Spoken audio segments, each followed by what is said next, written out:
صدر محترم، معزز علماء کرام، قابل احترام مہمانان خصوصی، سامعین اور پوری بستی میں چونکہ آواز پہنچ رہی ہے، اس لیے سامعات یعنی عورتوں سے بھی خطاب ہے اور ان کو بھی واعظ و نصیحت۔ 20 منٹ ہیں، تقریر نہیں کرنا ہے، کچھ نصائح اور مواعظ ہیں جو نمبر وار بتاؤں گا۔ میں نے وقت کی تنگی کی وجہ سے ان نصیحتوں اور مواعظ کو لکھ لیا ہے، نمبر وار بتانے میں آسانی رہے گی۔ جی، سب سے پہلے صدر محترم کا اور منتظمین اہل محلہ کا شکریہ ادا کرتا ہوں، اور تمام دیہات سے، قرب و جوار سے، دور دراز سے اور بستی سے آئے ہوئے جتنے بھی آپ حضرات ہیں ان سب کا شکریہ ادا کرتا ہوں، اور آپ کی طرف سے صدر محترم کا اور منتظمین کا، اہل محلہ کا، معاونین کا، سب کا شکریہ ادا کرتا ہوں۔ اللہم زد فزد، اللہ تعالیٰ ان کی مساعی جمیلہ کا ان حضرات کو بہترین بدلہ مرحمت فرمائے۔ آمین۔ اور اس نوجوان بچے کا جس کی تمام ہی بستی اور قرب و جوار کے لوگ ممنون ہیں اور ایک زمانے تک اس کو یاد رکھیں گے، ڈاکٹر معروف سلمہ مرحوم و مغفور، جو آج نہیں ہیں اور پچھلے سال ہمارے اس جلسے میں موجود تھے۔ میں نے ایسا جنازہ اپنی زندگی کے اندر بہت مشکل سے کبھی دیکھا ہوگا، جس کے لیے بڑے تو بڑے میری آنکھوں کے سامنے 6-7 سال کے بچے بھی رو دیے۔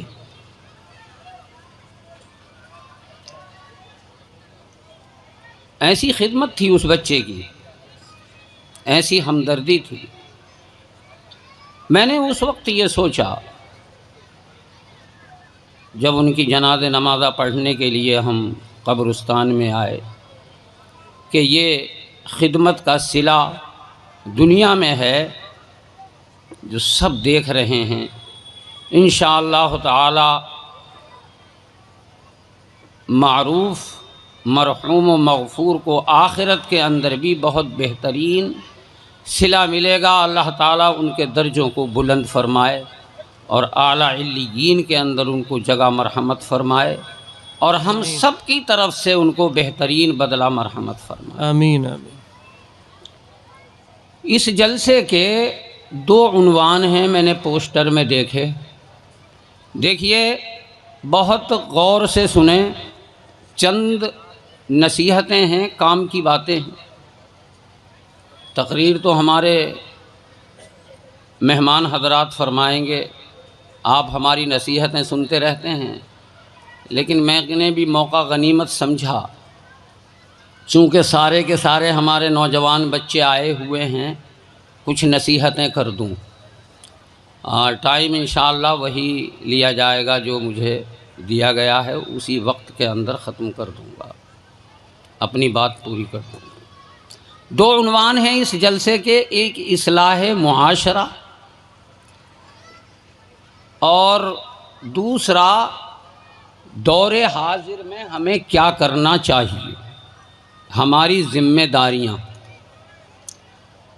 تو دور حاضر سے متعلق تو یہ عرض ہے کہ پلٹ جا جانب طیبہ پلٹ جا، پلٹ جا جانب طیبہ پلٹ جا، زمانہ ہے کہ آگے بڑھ رہا ہے، تو 1400 برس پیچھے کو ہٹ جا۔ بے شک۔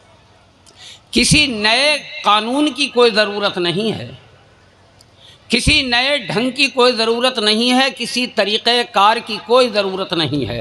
قیامت تک کے لیے اس امت کو طریقہ کار دے گئے ہیں جناب محمد مصطفیٰ صلی اللہ علیہ وسلم۔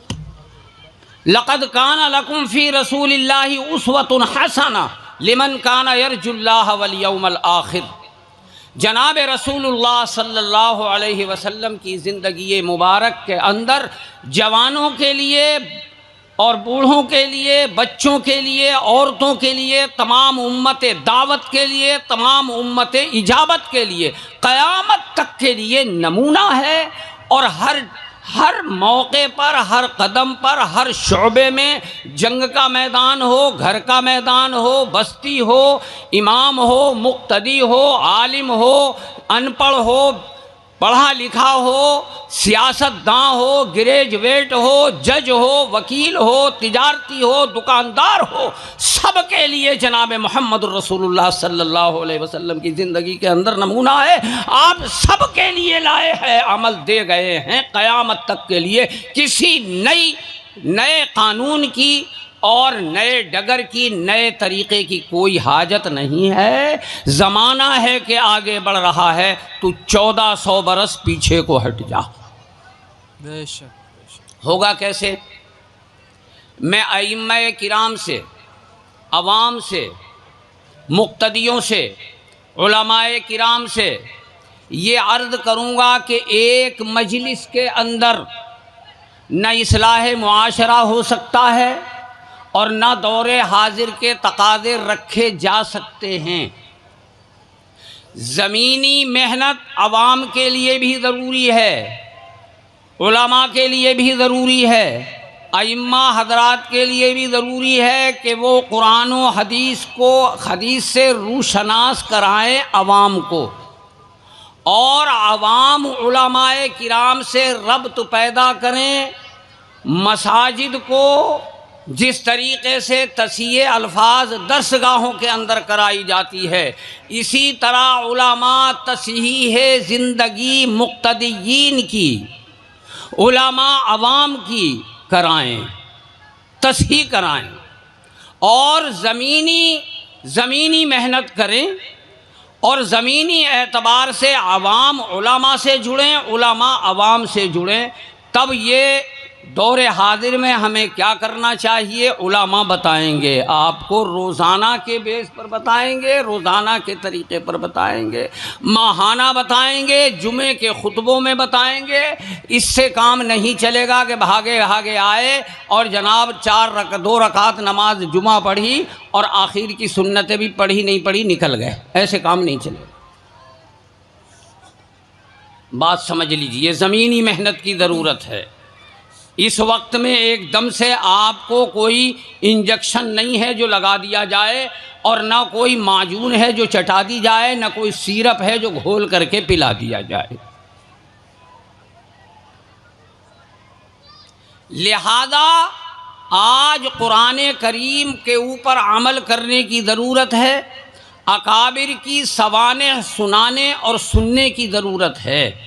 انشاءاللہ تب جا کر کے دور حاضر کے کیا تقاضے ہیں ہمیں اور آپ کو معلوم ہو جائے گا۔ اور نبی علیہ السلام کی زندگی، مکے کی زندگی دیکھیے جو مجبوری کی زندگی تھی، مدینے کی زندگی دیکھیے، اور جب مسلمان طاقتور ہو گئے تب کی زندگی دیکھیے، اور جب بے بس تھے تب کی زندگی دیکھیے۔ اسی طریقے سے آپ بھی جینا شروع کر دیجئے، دور حاضر کے تقاضے پورے ہو گئے، دور حاضر کے تقاضے پورے ہو گئے کہ کب رسول اللہ نے، کب صحابہ کرام نے زندگی کیسے گزاری۔ دور حاضر کے تقاضے پورے ہو جائیں گے انشاءاللہ تعالی۔ اب رہا اصلاح معاشرہ۔ اصلاح معاشرہ کے اندر چند نصیحتیں ہیں جو میں آپ کے سامنے رکھنا چاہتا ہوں۔ نمبر 1، کلکم راعٍ وکلکم مسئول عن رعیتہ۔ اصلاح معاشرہ ایک دم نہیں ہوگا، سمجھ لیجئے، کوئی انجیکشن نہیں ہے کہ لگا کے بھیج دوں۔ اللہ کے رسول نے فرمایا تم میں سے ہر ایک نگراں ہے، اور اس کے ماتحت جو لوگ ہیں ان سے ماتحت لوگوں کے بارے میں سوال کیا جائے گا۔ ماں اپنی بیٹیوں کی نگرانی کرے، باپ اپنے بیٹوں کی نگرانی کرے، امام مقتدیوں کی نگرانی کرے، دینی نگرانی کرے، پردھان اپنے پورے گاؤں کی، پورے گرام کی نگرانی کرے۔ کیسی نگرانی؟ دینی نگرانی بھی کرے، معاشی نگرانی بھی کرے، سیاسی نگرانی بھی کرے۔ ہر ایک سے اس کی نگرانی کے بارے میں سوال کیا جائے گا۔ معاشرے کی اصلاح ہو جائے گی، معاشرے کی اصلاح ہو جائے گی۔ گناہ چھوڑو، معاشرے کی اصلاح سن لیجئے۔ کیسے ہوگی معاشرے کی اصلاح؟ 2 چیزیں ہیں، نیکی اور بدی، گناہ اور نیکی۔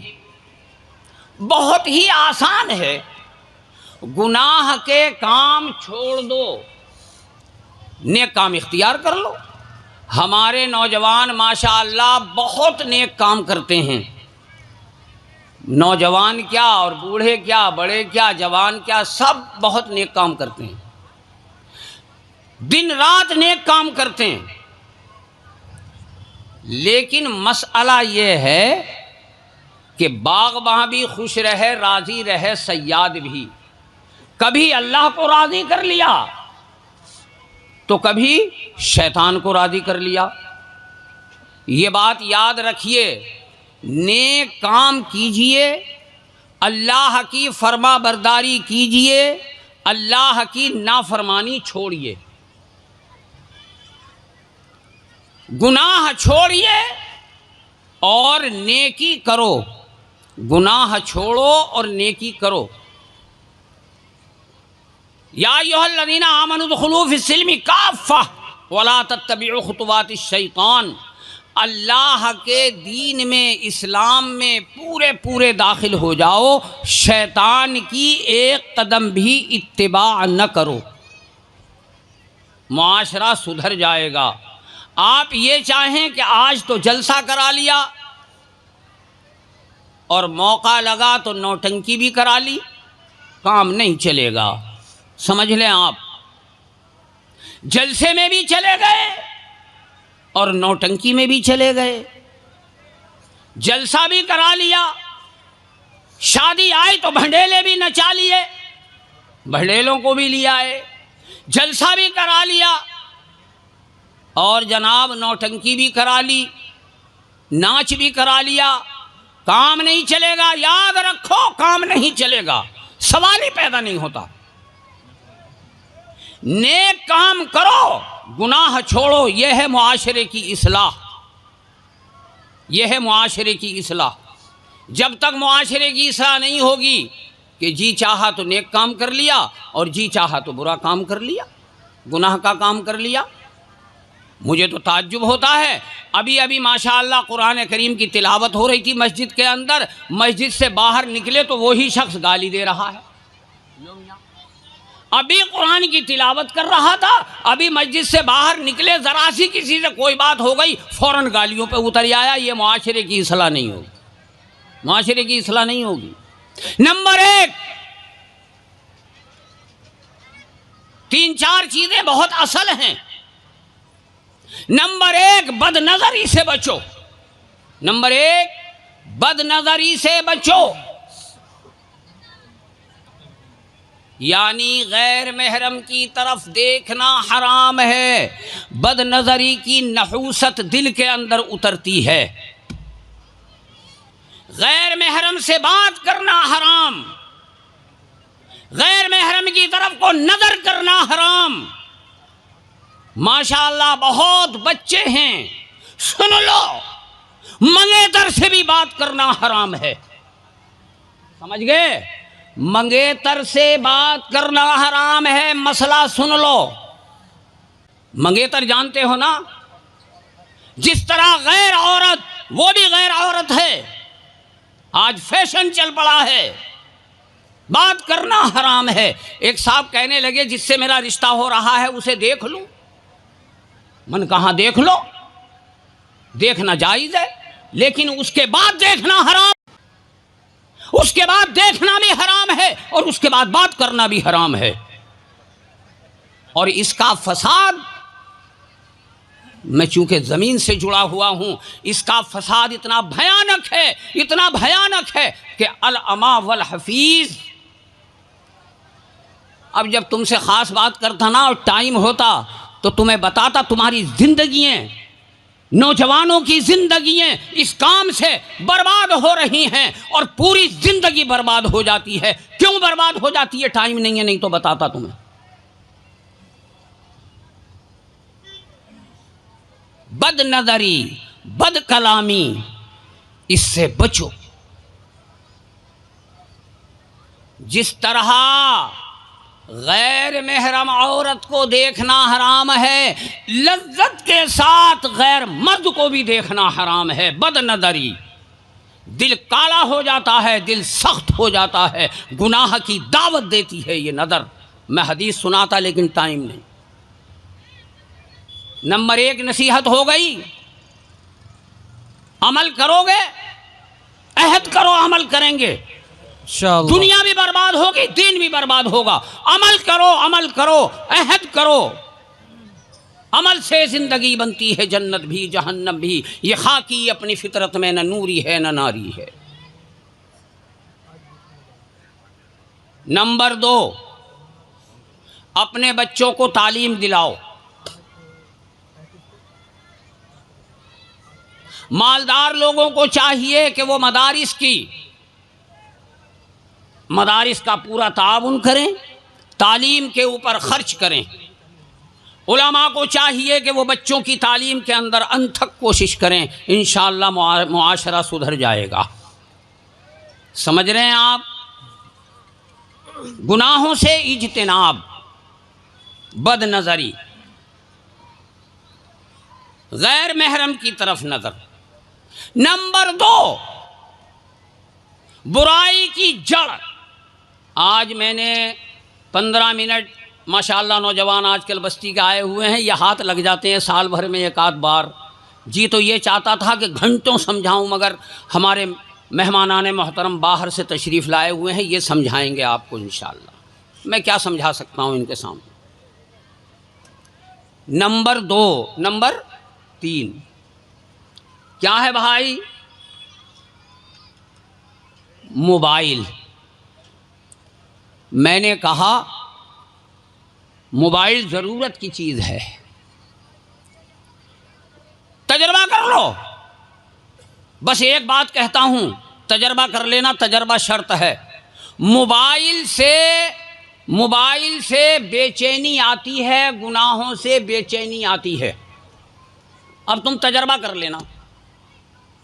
ماشاءاللہ خبریں سنتے سنتے تو سوتے ہی ہوگے، ناٹک دیکھتے دیکھتے کوئی سوتا ہوگا، العما والحفیظ کوئی ناچ گانے سنتے سنتے بھی سوتا ہوگا۔ کہتے ہیں نیند نہیں آتی۔ نیند کیا آئے گی؟ دل تو بے چین ہے۔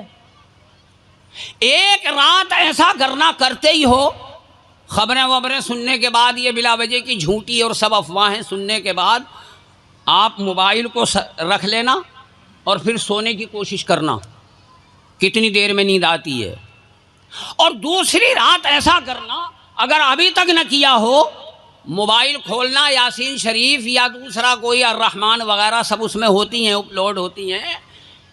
ایک رات کو ایسا کر کے دیکھیو کہ قرآن شریف سننا، ہو سکتا ہے کہ سنتے ہی سنتے نیند آ جائے۔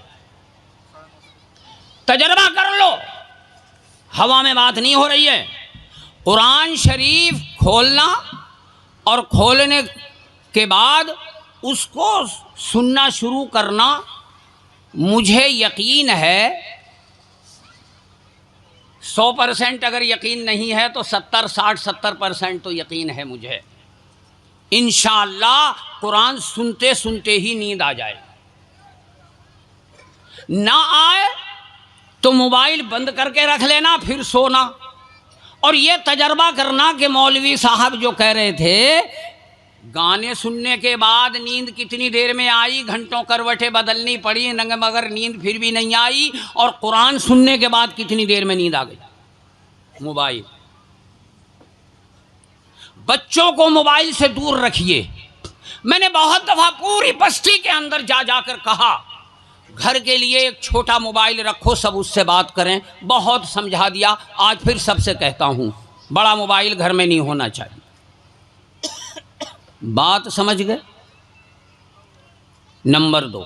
نمبر 4، کلو وشربو ولا تسرفو، کھاؤ اور پیو، فضول خرچی مت کرو.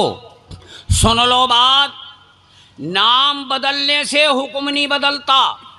نام بدلنے سے حکم نہیں بدلتا. عام ہو گئی پوری دنیا کے اندر شراب، اس کا نام رکھ لیا بیئر. بیئر کہو، شراب کہو، کچھ بھی کہو، گندی ہے، ناپاک ہے. یہ مسئلہ سنا ہے نہیں سنا؟ تمام فقہ کی کتابوں میں لکھا ہوا ہے. مفتیان حضرات یہاں پر بیٹھے ہوئے ہیں، تشریف فرما ہیں. ناپاک چیزوں کے اندر، ناپاک چیزوں کو جب گنایا گیا، جیسے خون، راد، پیپ، شراب، جس طرح پیشاب ناپاک، جس طرح پاخانہ ناپاک، جس طرح راد ناپاک، جس طرح ایک مادہ ہوتا ہے جو انسان کے جسم سے خارج ہوتا ہے، نکلتا ہے، وہ ناپاک ہے. اسی طرح بالکل سیم، سرے منہ فرق نہیں ہے. شراب ناپاک ہے، گندی ہے. والخمر جماع الاسم، اللہ کے رسول نے فرمایا شراب تمام گناہوں کو جمع کرنے والی ہے. جب شراب پی لیتا ہے اس کو نہ بہن کا فرق لگتا ہے، نہ ماں میں کوئی فرق ہوتا ہے، نہ پڑوسن میں کوئی فرق ہوتا ہے، نہ بیٹی میں کوئی فرق ہوتا ہے، نہ بھابھی میں کوئی فرق ہوتا ہے. اس کے نزدیک ساری عورتیں ایک سی.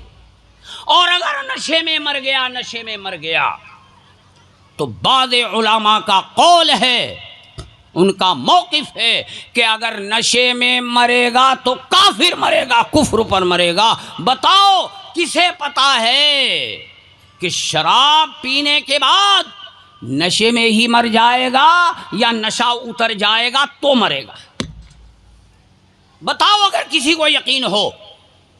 بتاؤ اگر کسی کو یقین ہو، کوئی دعوے کے ساتھ کہہ سکتا ہو کہ میں نے شرابی جو ہے وہ شراب کا نشہ اترنے کے بعد مرے گا، نشے کے اندر اس کو موت نہیں آئے گی.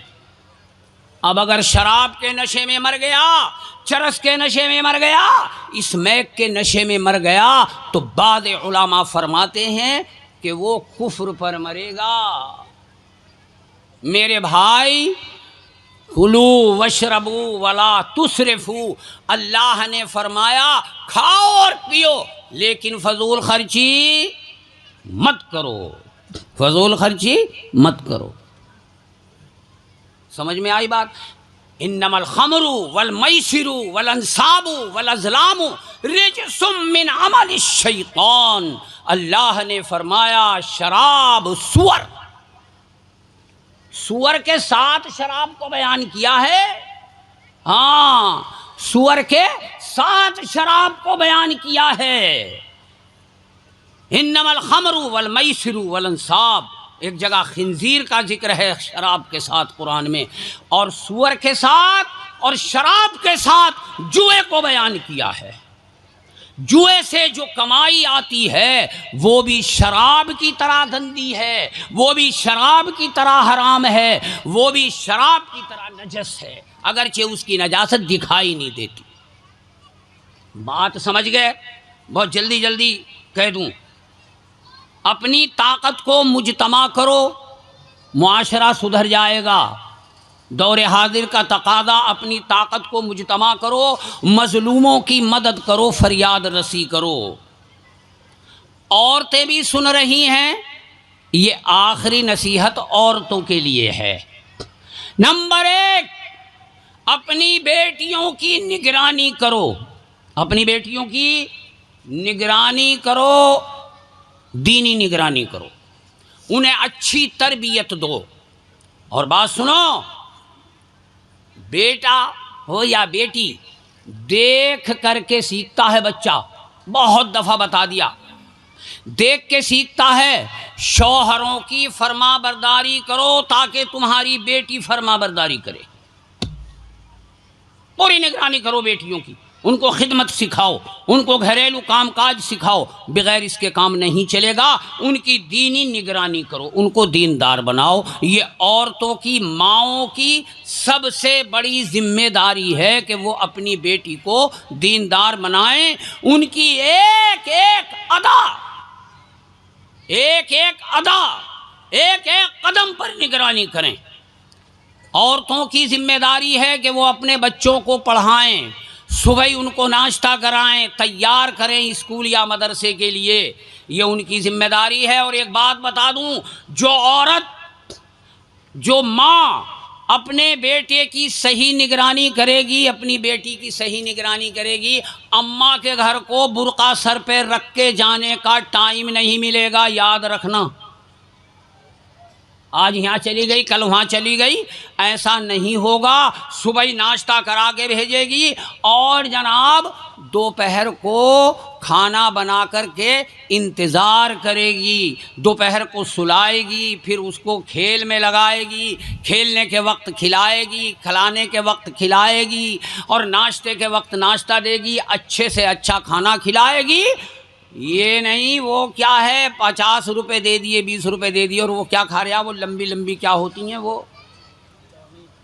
چومین، پیچھے سے آواز آ گئی چومین، اللہ توبہ الیاذ باللہ۔ سمجھ میں آئی بات؟ ہوم ورک کراؤ، بچوں کی پوری نگرانی کرو، بچیوں کی خاص طور سے نگرانی کرو، ان کے ہر ہر قدم پر نظر رکھو۔ ایک بات بس آخری نصیحت رہ گئی ہے، آخری نصیحت رہ گئی ہے مفتی صاحب 2 منٹ کی۔ مسئلہ سن لو، مسئلہ سن لو۔ عورت کے لیے تمام دنیا سے، مردوں سے، عورتوں سے سب سے زیادہ قابل احترام، قابل فرما برداری شوہر ہے۔ اس کا بھی بڑا فساد ہے جو میں نے مسئلہ بتایا۔ شوہر کے مقابلے میں نہ ماں کو ترجیح دی جائے گی، شوہر کے مقابلے میں نہ بھائی کو ترجیح دی جائے گی، شوہر کے مقابلے میں نہ خاندان کو ترجیح دی جائے گی۔ بات سمجھ رہے نہیں؟ اشارے میں بات بتا رہا ہوں، نہیں تو تفصیل کا ٹائم نہیں ہے، تفصیل تو بتاتا ہی رہتا ہوں۔ آج تم بہت جمع ہو اس لیے تھوڑی سی نصیحتیں کر رہا ہوں۔ کیا عورتیں کان کھول کے سن لیں، الرجال قوامون علی النساء، اللہ فرماتے ہیں مردوں کو ہم نے، شوہروں کو عورتوں پر سردار مقرر کیا ہے۔ عورتیں ماں باپ کو ترجیح دیتی ہیں شوہر کے مقابلے میں، بھائی کو ترجیح دیتی ہیں شوہر کے مقابلے میں، بہن کو ترجیح دیتی ہیں شوہر کے مقابلے میں، کہیں کہیں تو بہنوئی کو ترجیح دے بھاگتی ہے۔